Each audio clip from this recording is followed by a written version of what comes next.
সবাইকে শুভেচ্ছা বার্তা দিলাম।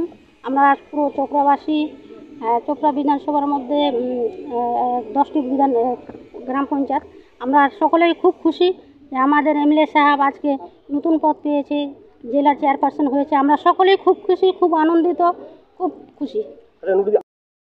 যিনি ছিল বিগত কানাইলা লাগলরা উনি, তারপরে আমাদের এমএলএ সাহেব এখানে, এরা সবাই ঠিক আছে। এখানে সব এরা জাকির করাচ্ছে, এই জাকির গোষ্ঠীধরের মাস্টার এই জাকির এইটা করাচ্ছে। এবার ব্লক আমাদের পড়ে গেছে গোবিন্দপুর আর সুজালির, ইসলামপুর আর আমাদের বিধানসভা চোপড়া। তো সবাই যেহেতু আমরা টিএমসি এক পরিবারের, তো আমাদের মিলেমিশে করতে হবে, আমাদের দলটাকে স্ট্রং করতে হবে। এরা এটা না করে গোষ্ঠী গণ্ডগোলের চেষ্টা করছে।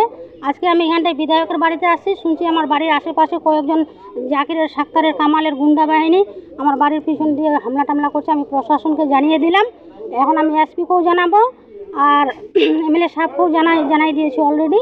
তো আমি বলছি এগুলো আপনারা অশান্তি না করে, যিনি ব্লক প্রেসিডেন্ট আছে ওনাকে আমি বলতে যাচ্ছি, আপনি এগুলো অশান্তি গোষ্ঠীকন্দ না করে সাক্তারের দ্বারা, কামালের দ্বারা দলটাকে স্ট্রং করুন। সামনে আমাদের বিধানসভা ভোট, যাতে আমরা বিধানসভায় ভোটে আবার দিদিকে মুখ্যমন্ত্রী হিসাবে দেখতে পারি। আপনারা এটা দিকে লক্ষ্য করুন, গোষ্ঠীকন্দ না করে।